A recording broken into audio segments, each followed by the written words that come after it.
नमस्कार दोस्तों, मैं हूं रेलवे पॉइंट्समैन अंकुश। दोस्तों स्वागत है एक और नए वीडियो में। आप सबको पता होगा कि रेलवे ग्रुप डी में कई तरह की अलग अलग पोस्टें होती हैं, लेकिन रेलवे ने जो इस बार की वैकेंसी है वो टोटल 14 अलग अलग पोस्टों पे दी है, जैसे कि pointsman, assistant SNT, assistant operation, assistant TL and AC workshop, track maintainer, assistant bridge, assistant P way और इसके अलावा वर्कशॉप में टोटल 4 प्रकार के assistant workshop, diesel loco shed, electrical loco shed के अलावा भी टोटल 14 पोस्टों पे इस बार वैकेंसी आई है।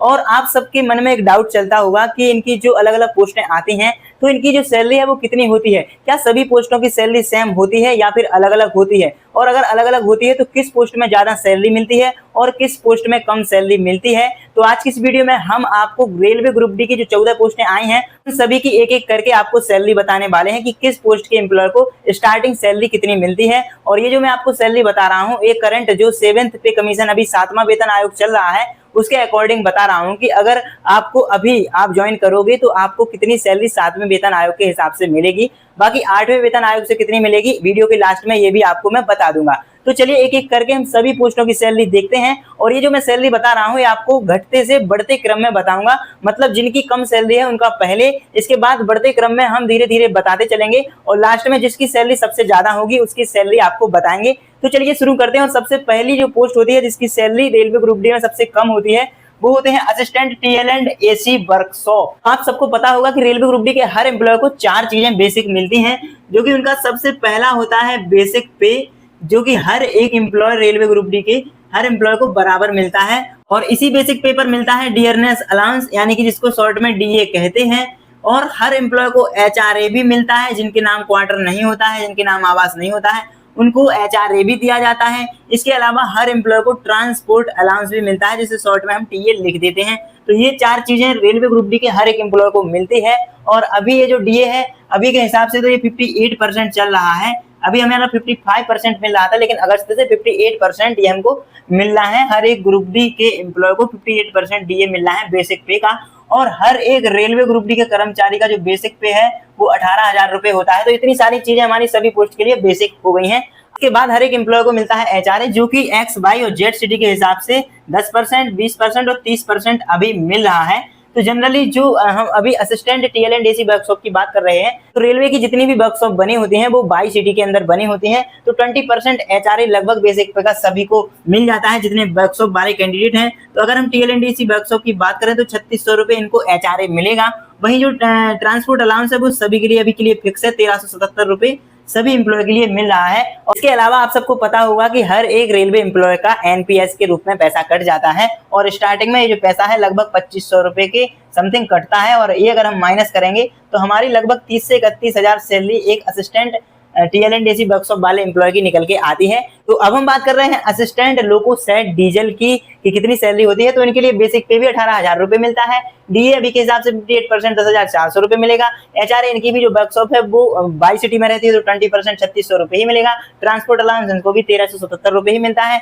लेकिन इनको कभी कभी जो जैसे डीजल इंजन हो गए तो जो ट्रेवलिंग अलाउंस है वो इनको इसलिए मिल जाता है क्योंकि इनको कभी कभी अगर डीजल इंजन बाहर खराब हो गया तो अगर इनको दूर जाना पड़ा सही करने तो 1-2 दिन महीने में इनका ट्रैवल अलाउंस बनने के चांस होते हैं, बट ये बनते नहीं है। तो इसको अगर हम काउंट ना करें तो इनकी जो सैलरी है वो लगभग टीएल एंड एसी वर्कशॉप के एम्प्लॉय बराबर ही बनती है, लगभग 33,377 रुपए ही इनकी सैलरी बनती है।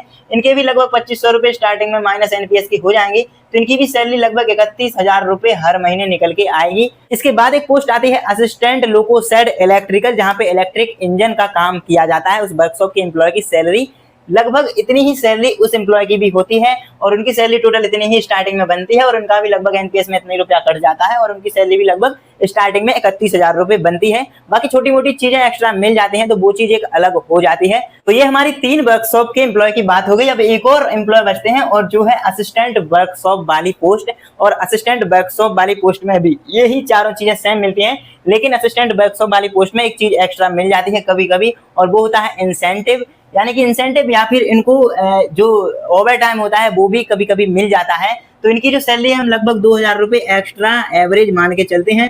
तो इनकी सैलरी का जो ग्रॉस पे है वो 35,000 के लगभग बन जाएगा और इसके 2500 कट जाएंगे तो लगभग 32,500 इनकी जो है इन हैंड इनके अकाउंट में सैलरी रिसीव होगी और ये असिस्टेंट वर्कशॉप वाले एम्प्लॉय की सैलरी है। तो ये हमारी चारों जो वर्कशॉप की पोस्टें हैं रेलवे ग्रुप डी में उन सभी की सैलरी हो गई है। दोस्तों ये जो वर्कशॉप वाली पोस्टों की हमने बात करी है इसमें नाइट ड्यूटी नहीं लगाई जाती है, तो नाइट ड्यूटी अलाउंस इनको नहीं मिलता है, इसीलिए इनकी जो सैलरी है वो बेसिक ही बनती है और इनकी सबसे कम सैलरी हर पोस्ट के मुकाबले बनती है। अब हम अगली पोस्ट के बारे में बात करते हैं और वो पोस्ट आती है जिस पोस्ट पे मैं तैनात हूं, वो है पॉइंट्समैन बी की पोस्ट। पॉइंट्समैन बी को स्टार्टिंग में इनका बेसिक पे 18,000, डीए लगभग जितना सबको मिलता है वही, एचआरए इनको लेकिन कम मिल जाता है। तो एचआरए इनको सिर्फ किसी सिटी में 10%, किसी में 20 और किसी में 30, लेकिन ज्यादातर जो पॉइंट्समैन की पोस्टिंग है वो छोटे स्टेशन पे ही कराई जाती है। तो इनको 10% एचआरए बेसिक पे का मिलता है, तो 1800 रुपए स्टार्टिंग में इनको एचआरए मिलेगा। बाकी ट्रांसपोर्ट अलाउंस सभी को सेम मिलता है, लेकिन उनको कुछ एक्स्ट्रा चीजें भी मिल जाती हैं जैसे कि एनडीए यानी कि नाइट ड्यूटी अलाउंस। इसके अलावा किसी महीने में नेशनल हॉलीडे अलाउंस यानी कि एनएचए भी मिल जाता है। इसके अलावा अगर कभी ये किसी दूसरी स्टेशन पे जॉब करने गए तो इनको ट्रैवलिंग अलाउंस के रूप में भी 600 रुपए एक दिन के एक्स्ट्रा मिलते हैं, लेकिन ये चीज हम काउंट नहीं करेंगे क्योंकि ये बहुत रेयर होती है। लेकिन ये दो चीजें इनको मिलती हैं। हर एक पॉइंट्समैन को लगभग 2000 रुपए हर महीने इनके मिल जाते हैं, लगभग हर महीने एक एनएचए पड़ जाता है, तो 400 कुछ रुपए एनएचए के मिल जाते हैं। तो ये कुछ रुपए इनके बढ़ जाते हैं और इनकी जो लगभग सैलरी है वो 34,000 के अराउंड हर महीने ग्रॉस पे इनका बन जाता है और इनकी कटौती भी स्टार्टिंग में 2500 के समथिंग होती है। तो इनकी जो सैलरी है वो 31,500 रुपए इन हैंड इनके अकाउंट में स्टार्टिंग में ही मिल जाएगी। तो ये एक सैलरी होती है पॉइंट्समैन बी जो पद होता है जिस पद पे मैं कार्य करता हूँ। तो ये स्टार्टिंग सैलरी होती है और अभी जो मेरा बेसिक पे है वो 19,100 हो गया है और अभी मेरी लगभग सैलरी 34,000 के समथिंग मेरे अकाउंट में मुझे रिसीव हो जाती है। तो ये हो गई पॉइंट्समैन बी की बात। अब हम बात करते हैं 5वें नंबर पे असिस्टेंट सीएनडब्ल्यू वाली पोस्ट की सैलरी के बारे में। तो इनकी जो सैलरी होती है इनका बेसिक पे सेम रहता है, डीए सेम रहता है, इनका एचआरए कभी 1800, कहीं इनका 3600 एचआरए मिलता है और ज्यादातर जो इनको एचआरए है वो 3600 ही मिलता है, क्योंकि इनकी जंक्शन वाले स्टेशन पर यानी कि जो बड़े शहर होते हैं मीडियम उन्हीं शहर में इनकी पोस्टिंग होती है। तो 20% इनको एचआरए मिल जाता है, यानी कि 3600 रुपए इनको एचआरए हर महीने मिल जाता है। इसके बाद अलावा ट्रांसपोर्ट अलाउंस सभी को 1377 रुपए ही मिलता है। इसके बाद इनकी भी नाइट ड्यूटी लगाई जाती है और नाइट ड्यूटी के रूप में इनको भी 2000 रुपए लगभग मिल जाते हैं और इनको भी एनएचए मिलता है और नेशनल हॉलीडे अलाउंस भी इनको 500 रुपए लगभग मिल जाता है। अगर हम इनकी टोटल सैलरी की लगभग बात करें तो ये बन जाती है 36,000 के अराउंड और 36,000 में इनके 2500 रुपए माइनस अगर हम कर देंगे तो ये हमारे बचेंगे लगभग 33,500 रुपए इनके इन हैंड अकाउंट में मिल जाते हैं। तो ये होती है एक असिस्टेंट सीएनडब्ल्यू वाले पोस्ट के एम्प्लॉय की सैलरी जो कि हर महीने स्टार्टिंग में इनको मिलती है। चलिए अब हम अगली पोस्ट के बारे में बात करते हैं जो कि है असिस्टेंट एसएनटी यानी कि सिग्नल एंड टेलीकॉम, जिनकी सैलरी होती है बेसिक पे 18,000 रुपए, डीए भी इनको बराबर मिलता है। इनको एचआरए के रूप में सिर्फ 10% ही मिला जाता है क्योंकि इनको जो पोस्टिंग है लगभग छोटी स्टेशनों पे ही ज्यादा कराई जाती है। इसके अलावा ट्रांसपोर्ट अलाउंस भी इनको इतना ही दिया जाता है, लेकिन इनकी नाइट ड्यूटी नहीं लगाई जाती है तो 2000 रुपए इसके कम हो जाते हैं। इसके अलावा इनको एनएचए बराबर मिलता है जैसा कि सभी एम्प्लॉय को मिलता है। तो इनकी जो सैलरी है इतनी ही बनती है, लेकिन ये ज्यादातर कभी हर महीने में 1-2 दिन जो ट्रेवलिंग अलाउंस मिलता है, ट्रेवलिंग अलाउंस जो कि दूसरे स्टेशन पर काम करने के लिए मिलता है। तो एसएनटी वाले जो एम्प्लॉय हैं वो 3 से 4 दिन हर महीने दूसरे स्टेशन पे काम करने चले ही जाते हैं, तो लगभग 2000 रुपए इनको टीए के रूप में मिल ही जाते हैं। ये एक असिस्टेंट एसएनटी वाली पोस्ट की सैलरी है, जिसको अगर हम टोटल करेंगे तो ये टोटल बन के आ जाएगा हमारा 34,000 के समथिंग और इनके 2500 कट जाएंगे तो 31,500 रुपए ये सैलरी असिस्टेंट एसएनटी वाली पोस्ट पे बन जाती है। चलिए अब हम अगली पोस्ट के बारे में बात करते हैं जो कि असिस्टेंट पीवे की पोस्ट, जो कि एक इंजीनियरिंग विभाग की पोस्ट होती है और ट्रैकमैन जैसे इनको काम करना होता है। तो इनकी जो सैलरी होती है स्टार्टिंग बेसिक पे 18,000 होता है, डीएबी के हिसाब से इनको मिलेगा और एचआरए के रूप में भी इनको लगभग 1800 रुपए ही मिलते हैं और ट्रांसपोर्ट अलाउंस भी 1370 रुपए मिलता है। लेकिन इनका जो ट्रेवलिंग अलाउंस है वो ज्यादा बन जाता है क्योंकि पीवी जो होते हैं वो एक ट्रैकमैन की कैटेगरी के ही एम्प्लॉय होते हैं और इनको ट्रेवलिंग अलाउंस तो मिलता ही मिलता है, साथ में इनको रिस्क अलाउंस भी दिया जाता है और रिस्क अलाउंस के रूप में भी इनको बहुत सारा पैसा मिल जाता है जो कि लगभग 3000 के समथिंग इनको मिल जाता है। जो ट्रेवलिंग अलाउंस है ये लगभग अपने महीने में 10 दिन तो बाहर ही ड्यूटी करने जाते हैं तो 5 से 6,000 रुपए इनका मिनिमम ट्रेवलिंग अलाउंस बन जाता है, लेकिन हम मिनिमम 4,000 रुपए मान के चलते हैं क्योंकि कभी टीए पे नहीं भी भेजा जाता है तो हम एवरेज 4,000 ये मान के चलते हैं। तो 4 3 7 8 तो 10 10 20 30 38,000 रुपए सैलरी इनकी ग्रॉस पे बन जाती है। इसमें 2500 अगर माइनस करेंगे तो 35,500 रुपए इनको हर महीने अकाउंट में रिसीव हो जाते हैं। तो ये है एक असिस्टेंट पीवे जो एम्प्लॉय होते हैं उनकी सैलरी। जनरली जो असिस्टेंट पीवे हैं ये बहुत ही कम रेलवे में इनकी पोस्टिंग की जाती है, ज्यादातर ट्रैकमैन होते हैं, और जो असिस्टेंट ब्रिज वाली अगली पोस्ट आने वाली है उसमें भी बहुत कम पोस्टिंग दी जाती है। चलिए अब हम अगली पोस्ट के बारे में बात करते हैं, जो कि है असिस्टेंट ऑपरेशंस वाली पोस्ट, और इसमें भी हमें बेसिक पे 18,000 रुपए, डीए यानी कि डीएनएस अलाउंस भी 58% 10,400 रुपए, एचआरए लेकिन इनको 20% मिलता है क्योंकि इनकी लगभग सिटी में ही पोस्टिंग कराई जाती है, तो 20% 3600 रुपए इनको मिलेगा एचआरए यानी कि हाउस रेंट अलाउंस। और लेकिन इनको भी ट्रैवलिंग अलाउंस मिल जाता है, क्योंकि मैंने जैसे कि कल परसों की वीडियो में बताया था कि इनको दूसरी स्टेशन पे भी काम करने जाना पड़ता है, तो लगभग 4 से 5 दिन ये दूसरी स्टेशन पे काम करने जाते हैं, तो इसके रूप में इनको लगभग 600 रुपए के हिसाब से 3000 रुपए ये मिल जाते हैं। तो ये ट्रैवलिंग अलाउंस भी इनको 3000 रुपए हर महीने मिल जाता है। इसके अलावा इनकी नाइट ड्यूटी नहीं ही लगती है, बहुत ही कम चांस होते हैं कि इनकी नाइट ड्यूटी एक आध दिन लग जाए, तो नाइट ड्यूटी अलाउंस इनको नहीं मिलता है। और बाकी एचआरए के रूप में बाकी जो इनकी एनएचए यानी कि नेशनल हॉलीडे अलाउंस है वो छुट्टी ही ले लेते हैं, तो एनएचए भी इनको नहीं मिल पाता है। और इनकी जो सैलरी है लगभग 3, 4, 3, 7, 8, 10, 18 और 36,000 रुपए इनका जो है ग्रॉस पे बन जाता है, और कटौती के बाद इनके 33,500 रुपए इनके अकाउंट में आ जाते हैं। चलिए अब हम अगली पोस्ट के बारे में बात करते हैं, जो कि है असिस्टेंट ब्रिज वाली पोस्ट, जिसकी अभी हम बात कर रहे थे। और असिस्टेंट ब्रिज वाली जो पोस्ट होती है, जहाँ पे रेलवे के ब्रिज का काम चलता है, उनको वहां पे जाके काम करना होता है, लेकिन इनकी जो पोस्टिंग है उनका हेडक्वार्टर है वो एक जगह होता है, और इनको ज्यादातर बाहर देखने के लिए जाना पड़ता है जहाँ पे इनकी पोस्टिंग कराई जाती है। तो इनको भी ट्रैवलिंग अलाउंस बहुत अच्छा मिल जाता है, और लगभग 15-15 दिन तक भी इनको ट्रैवलिंग अलाउंस मिलता है। लेकिन हम इनका मानते हैं जो एवरेज 5,000 रुपए इनको ट्रैवलिंग अलाउंस के रूप में हम हर महीने मान लेते हैं। तो इनकी जो सैलरी है अगर इस हिसाब से काउंट करेंगे तो लगभग 38,000 रुपए सैलरी इनकी ग्रॉस पे बन जाएगी, और काटने के बाद 35,500 इनके अकाउंट में भी हर महीने आ जाता है। और ये सारी जो असिस्टेंट ब्रिज वाली पोस्ट होती है उनको हर महीने स्टार्टिंग में सैलरी दी जाती है। बाकी सैलरी बढ़ने के साथ साथ बहुत ज्यादा सैलरी इनकी बढ़ जाती है, और ये स्टार्टिंग सैलरी इनको 35,500 रुपए अकाउंट में रिसीव हो जाती है। तो चलिए अगली पोस्ट की बात करते हैं, जो कि रेलवे ग्रुप डी की सबसे खतरनाक पोस्ट मानी जाती है, जिसके नाम से ग्रुप डी फेमस है, और वो है ट्रैक मेंटेनर ग्रेड 4। इनका बेसिक पे 18,000 होता है, डीए के रूप में इनको इतना ही मिलता है, एचआरए भी इनको 1800 रुपए मिलता है, क्योंकि जनरली इनकी जो पोस्टिंग है वो छोटी स्टेशन पर ही कराई जाती है। जो ट्रांसपोर्ट अलाउंस है वो इनको 1377 रुपए ही मिलता है। टीए के रूप में ये लगभग 2,000 रुपए हर महीने कमा ही लेते हैं, क्योंकि ट्रैवलिंग अलाउंस जो है इनको मिल जाता है। इसके अलावा इनको एक अलग से चीज दी जाती है, और वो होती है रिस्क अलाउंस, क्योंकि इनकी पोस्ट में बहुत ज्यादा रिस्क होती है, और इनको लगभग 3,000 से ज्यादा रुपए रिस्क अलाउंस के रूप में मिलते हैं, और 3,000 हम मान के चलते हैं। इसके अलावा इनकी नाइट ड्यूटी भी, सर्दियों में सिर्फ नाइट ड्यूटी लगाई जाती है, तो नाइट ड्यूटी अलाउंस भी मिलता है। और इनकी जो नाइट ड्यूटी है वो अक्टूबर नवंबर से लेकर फरवरी तक नाइट ड्यूटी लगाई जाती है, और इनको पटरी चेक करनी होती है कि कहीं पे पटरी टूट तो नहीं गई है। तो नाइट ड्यूटी इनकी डेली लगती है, और जितने रेस्ट हो जाए, छुट्टी हो जाए, तो वो काट के इनकी लगभग 20 दिन से ज्यादा नाइट ड्यूटी लगाई जाती है, और एक नाइट ड्यूटी का लगभग 200 से ज्यादा रुपए मिलते हैं, लगभग 200 रुपए मिलते हैं।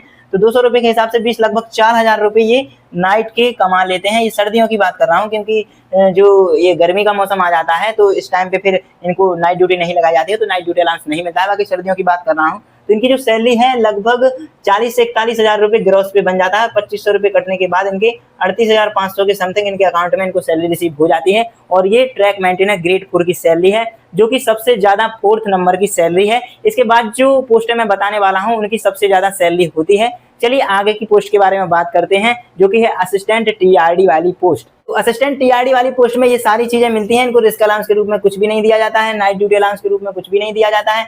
इनको दिया जाता है जो ट्रैवलिंग अलाउंस दिया जाता है, जो कि महीने का 10,000 तक भी बन जाता है। और ये मैं असिस्टेंट टीआरडी वाले की उनकी बात कर रहा हूँ, जो कि टावर वैगन एक होती है, जो कि जो वायर लगे होते हैं रेलवे के, उन पे काम करती है। तो उनकी मैं बात कर रहा हूँ। उनका जो ट्रैवलिंग अलाउंस है 10,000 रुपए मिनिमम बनता है, क्योंकि 600 रुपए मिलते हैं एक दिन के, और इनकी जितने भी दिन ड्यूटी लगती है वो सारे दिन टीए के रूप में ही लगती है, दूसरी स्टेशन पे जाके इनको काम करना होता है। तो एवरेज हम 10,000 रुपए इनका मान के चलते हैं ट्रैवलिंग अलाउंस। यही सबसे बड़ा प्लस पॉइंट असिस्टेंट टीआरडी वाली पोस्ट में, ट्रैक मशीन वाली पोस्ट में और असिस्टेंट टीएलएंडएसी वाली पोस्ट में होता है। तो ये अगर हम टोटल काउंट करें तो इनकी जो सैलरी है लगभग बन जाएगी 18, 10, 28, 30, 31 और 10, 41, 42,000 के समथिंग इनकी जो सैलरी है ग्रॉस पे बन जाता है। और कटिंग होने के बाद इनकी सैलरी लगभग 40,000 रुपए हर महीने अकाउंट में स्टार्टिंग में ही आती है। और जब ये 2 साल तक काम कर लेते हैं उनकी सैलरी बहुत ही ज्यादा बन जाती है, उनको एक्सपीरियंस हो जाता है, तो ज्यादातर इनको बाहर ड्यूटी करने के लिए भेजा जाता है और टीए उनका और ज्यादा बन जाता है।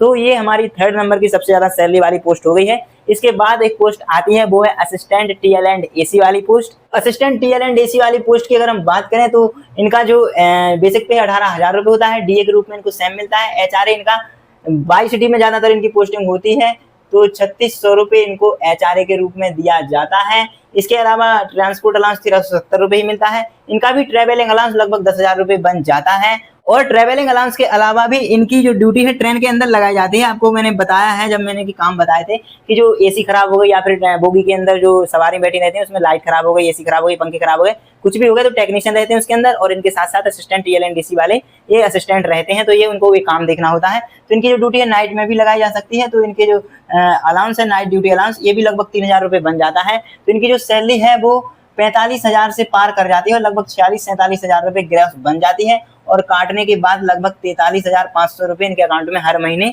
स्टार्टिंग में ही आते हैं। लेकिन ये मैं उनकी बात कर रहा हूँ जिनकी ट्रेन के अंदर ड्यूटी लगाई जाती है, जो कि ट्रेन आज अगर यहाँ से शुरू हुई तो हो सकता है 500-600 किलोमीटर दूर जाएगी, जहाँ तक उसकी डेस्टिनेशन होगी, वहाँ से लेके वापस आएगी। तो हो सकता है उनको 3 दिन उसी ट्रेन के अंदर रहना पड़ेगा, वहीं पे उनका खाना रहेगा, वहीं पे हर एक चीज़ वो सोएंगे, रेस्ट करेंगे, सभी चीज़ें उसी ट्रेन के अंदर होती हैं जब तक कि वो वापस ना आ जाएं। और वापस आने के बाद उनको शायद रेस्ट भी दिया जाता है बहुत लंबा।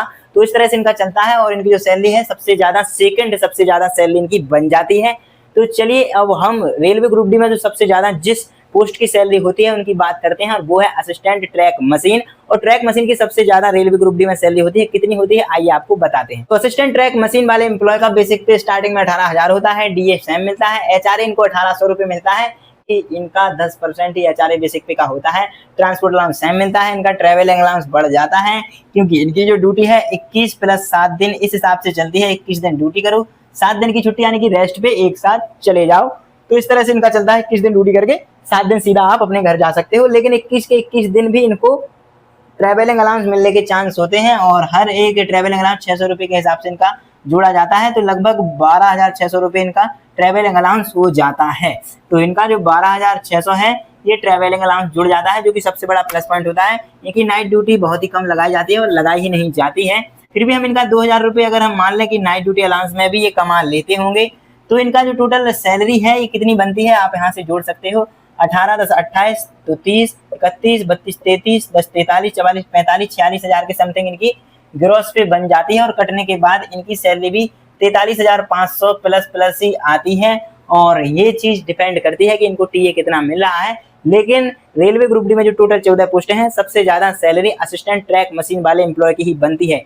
बाकी जो मैंने सैलरी बताई है ये मैक्सिमम ही बताई है, जितने मैंने टीए बताए हैं। हो सकता है कि उनको टीए के लिए कम दिन के लिए भेजा जाए या फिर ऐसी जगह पोस्टिंग दे दी जाए जहाँ पे उनको ट्रेवलिंग अलाउंस मिले ही ना, तो उस हिसाब से कम भी सैलरी हो सकती है।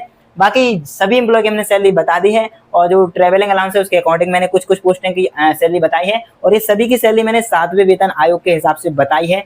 अब मैं आपको बताता हूँ कि जब 8th पे कमीशन लग जाएगा तो फिर हर एक एम्प्लॉय की जो सैलरी है वो कितनी हो जाएगी। 8th पे कमीशन में ज्यादातर चांस है कि 25 से 30% सैलरी हर एक एम्प्लॉय की बढ़ी जाए। तो जिसकी सैलरी 30,000 रुपये है उसकी सैलरी 39,000 रुपये होने के चांसेस हैं। तो लगभग 30,000 वाले के 9,000 रुपये बढ़ने के चांसेस हैं। 6,000, 7,000, 8,000 ऐसे भी बढ़ सकते हैं। हम अभी इस चीज का अनुमान लगा रहे हैं, अभी सारी चीजें अनाउंस नहीं हुई हैं, कुछ भी चीज क्लियर नहीं हुई है। फिर भी कई कैंडिडेट पूछते हैं कि 8वें वेतन आयोग में कितनी सैलरी मिलेगी, तो ज्यादा अंतर नहीं आएगा, 25 से 30% सैलरी में अंतर आ सकता है। हो सकता है इससे थोड़ा बहुत ऊपर नीचे भी हो जाएगा, बट इतना ही होगा, इससे ज्यादा नहीं होगा। तो दोस्तों आज की इस वीडियो में इतना ही था। अभी मैंने परसों एक वीडियो बनाई थी कि रेलवे ग्रुप डी की सबसे अच्छी पोस्ट कौन सी है, तो उस पर कमेंट आ रहे थे कि सभी की सैलरी के बारे में भी वीडियो बनाओ कि किस पोस्ट में कितनी सैलरी मिलती है। ये मैंने घटते से बढ़ते क्रम में सभी की सैलरी बताई है और ये जो सैलरी है अप्रोक्स सबकी इतनी ही बनती है। बाकी उम्मीद है कि आपको ये वीडियो पसंद आई होगी। अगर वीडियो पसंद आई हो तो वीडियो को लाइक और अपने सभी दोस्तों के साथ शेयर जरूर करना। और अगर अभी तक चैनल को सब्सक्राइब नहीं किया है तो सब्सक्राइब जरूर कर लेना। चलिए फिर मिलते हैं अगली वीडियो में, तब तक के लिए नमस्कार, धन्यवाद।